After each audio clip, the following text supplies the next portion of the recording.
Hello everyone, welcome to our YouTube channel Honest Learner. ইয়াত আমি আলোচনা কৰিম 10 মান শ্ৰেণীৰ সাধাৰণ গণিতৰ only 7.3 part 2 অৰ্থাৎ only 7.3 দুই নম্বৰ প্ৰশ্নৰ পৰা আমি আলোচনা আৰম্ভ কৰিম। আলোচনালৈ যোৱাৰ আগতে যদি তুমি চেনেলখন নতুন আহিছা বা এতিয়ালৈ সাবস্ক্ৰাইব কৰা নাই তেনেহলে চেনেলখন সাবস্ক্ৰাইব কৰি কাষত থকা বেল আইকনখন ক্লিক কৰি দিবা যাতে এনেকুৱা অতি প্ৰয়োজনীয় ভিডিঅ'ৰ নটিফিকেশনখিনি তোমালৈ যায় পায়। এতিয়া প্ৰশ্ন চোৱা। তলৰ প্ৰতিটো ক্ষেত্ৰত কেৰ মান উলোৱা যেতিয়া সেই বিন্দুবিলাক একৰেখীয়া। সো তিনিটা বিন্দুৰ ক্ষেত্ৰত কৈছে আমি দুটা বিন্দুৰ ক্ষেত্ৰত একৰেখীয়া বা তিনিটা বিন্দুৰ ক্ষেত্ৰত একৰেখীয়া কলে তিনিটা বিন্দুৰ ক্ষেত্ৰতে একৰেখীয়া কয় তেতিয়া আমি সচৰাচৰ আমি এনেকে a b c এনেকে হলে আমি a b plus bc কৰি ac পাব লাগে। কিন্তু ইয়াতে যেহেতু কেৰ মান উলাব দিছে তেতিয়া হলে আমি ত্ৰিভুজৰ কালিৰ সূত্ৰ ব্যৱহাৰ কৰিম কাৰণ যেতিয়া একৰেখীয়া হ'ব কালিটো কি হৈ যাব 0 হৈ যাব। কালিটো 0 হৈ যাব এৰিয়া নাথাকিব একেবাৰে কালিটো 0 হৈ যাব। গতিকে আমি কালিৰ সূত্ৰ ব্যৱহাৰ কৰিম। মনত ৰাখিবা যদি একৰেখীয়া প্ৰমাণ কৰিব দিয়ে তেনহলে তুমি কি কৰিবা ab plus bc equal ac ab মান উলাই লবা bc মান উলাই লবা যোগ কৰি চাবা ac উলাই নে নাই। কিন্তু যদি কেৰ মান উলাব দিয়ে তেনহলে ত্ৰিভুজৰ কালিৰ সূত্ৰ স্থানাঙ্ক জ্যামিতিৰ ক্ষেত্ৰত তিনিটা বিন্দুৰ ক্ষেত্ৰত যেটো কালিৰ সূত্ৰ আছে ত্ৰিভুজৰ সেই কালিৰ সূত্ৰ দিকিনে ইকুৱেল 0 দিবা। তাৰ সহায়ত তুমি মানখিনি কেৰ মান উলাব লাগিব। এতিয়া চোৱা ইয়াত দুইৰ এক নম্বৰ প্ৰশ্নটো চোৱা x1 কিমান আছে চোৱা 7 y1 কিমান আছে -2 x2 কিমান আছে চোৱা 5 y2 কিমান আছে 1 x3 কিমান আছে চোৱা 3 y3 কিমান আছে k। যেহেতু বিন্দু কেইটা একৰেখীয়া বিন্দু তিনিটা একৰেখীয়া বিন্দু তিনিটা একৰেখীয়া এতেকে হাফ ইনটু সো কালিৰ সূত্ৰ বহাই দিম ত্ৰিভুজৰ কালিৰ সূত্ৰ x1 ললে y2 y3 প্লাস x2 ললে y3 y1 प्लस x3 लले y1 y2 bracket close equal क्या होगा 0 याते 0 होबो। এতিয়া সোয়া 1/2 x1 ৰ মান 7 y2 ৰ মান কিমান পাইছো 1 y3 মান k 1 - k প্লাস x2 ৰ মান কিমান পাইছো x2 মান আমি পাইছো 5 y3 মান আমি কিমান পাইছো y3 মান k y1 ৰ মান কিমান পাইছো -2 মাইনাসে প্লাস প্লাস x3 মান পাইছো আমি 3 y1 কিমান -2 y2 কিমান 1 -2 সূত্ৰ ইকুৱেল 0 সোয়া দুই হৰময় আছে ইফালে গলে পূৰণ 7 into 1 কিমান হ'ব 7 into k 7k plus 5k plus 5 দ্বিগুণ 10 माइनस से प्लस है माइनस 3 द्विगुण 6 माइनस से प्लस है माइनस 3 1 गुण 3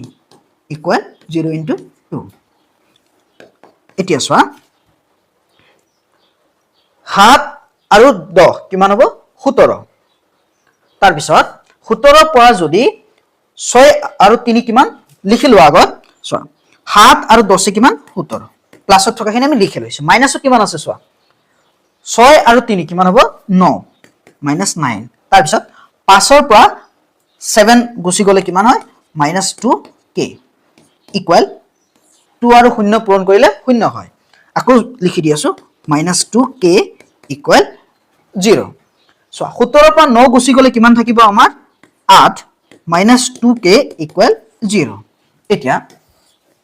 8 তো সোয়া প্লাসত আছে ইফালে গলে মাইনাসত -2k ইকুৱেল -8 মাইনাস ক্যান্সেল হলে 2 পূৰণ হৈ আছে ইফালে গলে হৰণ 8/2 কেৰ মান আমি কিমান পাম 4 আকৌ সোয়া আমি ত্ৰিভুজৰ কালি সূত্ৰ বহাই দিছো x1 7 y2 মান 1 y3 মান k তাৰ পিছত x টোৰ মান আমি কিমান পাইছো 5 y3 মান আমি কিমান পাইছো k minus y1 ৰ মান -2 minus plus x3 মান 3 y1 ৰ মান -2 minus y2 ৰ মান 1 এতিয়া চোৱা দুই হৰণ হৈ আছে ইফালে গলে পূৰণ দুই শূন্য লগত পূৰণ হলে শূন্যই হ'ব এতিয়া 7 into 1 7 7 into k 7 minus 7k 5 into k 5k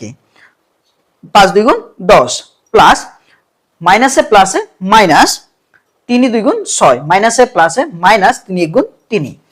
minus 6 আৰু minus 3 minus 9 7 আৰু 10 কিমান 17 17 পৰা 9 গলে 8 থাকে minus 7 ৰ পৰা minus plus 5k গুছি গলে minus 2k থাকে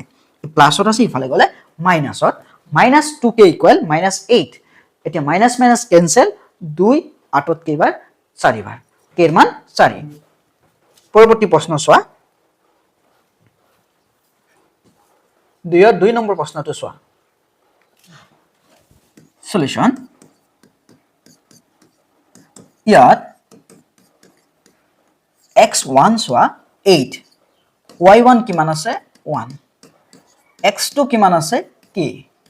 y2 কিমান আছে -4 x3 চোৱা 2 y3 কিমান আছে -5 যেহেতু বিন্দু তিনিটা একৰেখীয়া বিন্দু তিনিটা একৰেখীয়া এতেকে আমি কালি সূত্র বহাই দিম half into x1 y2 minus y1 plus x2 ললে y2 minus y3 x2 লৈছো যেহেতু আমি y3 minus y1 plus x3 y1 minus y3 y2 equal 0 bracket close equal 0 আকৌ সোয়া formula to half x1 whole y2 minus y1 plus x2 whole y3 minus y1 plus x3 whole y1 minus y2 equal 0 দুই হরণ হৈ আছে ইফালে গলে পূরণ x1 ৰ মান আমি কিমান পাইছো সো x1 ৰ মান আমি পাইছো 8 y2 ৰ মান আমি কিমান পাইছো -4 y1 ৰ মান কিমান পাইছো 1 -1 plus x2 ৰ মান আমি কিমান পাইছো k y3 মান পাইছো -5 y1 ৰ মান পাইছো কিমান 1 -5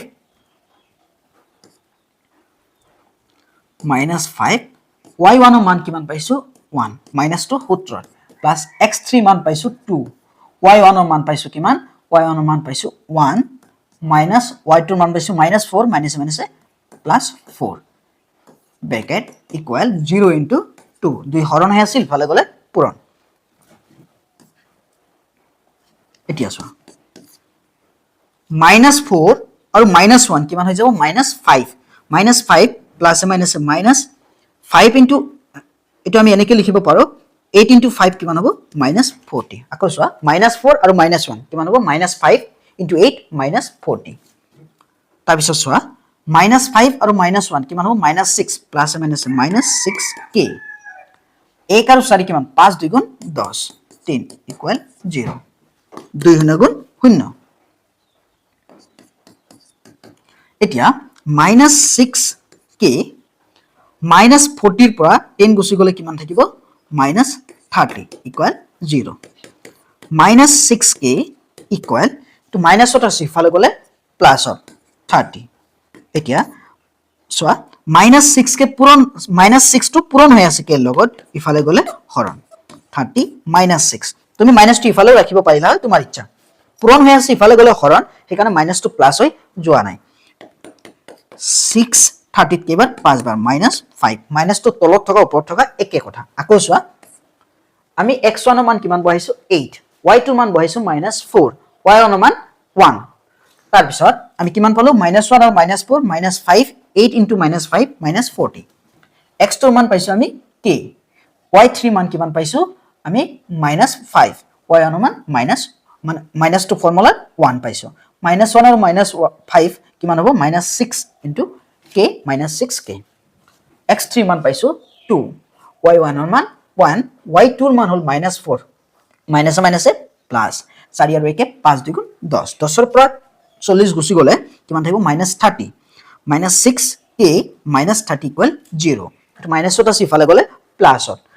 -6 পূৰণ হৈ আছে কেৰ লগত ইফালে গলে হৰণ 636ত কেইবাৰ 5 বাৰ এনসাৰটো হ'ব -5 কেৰ মান কি পালো -5 ভিডিওটো এইখিনি আছিল যদি ভিডিওটো ভাল লাগিছে লাইক কৰিবা শেয়াৰ কৰিবা আৰু যদি কিবা জানিব লগা আছে কমেন্টত জনাবা পৰৱৰ্তী ভিডিওৰ লিংক ডেসক্ৰিপচনত দি দিম তোমালোকে চাই লবা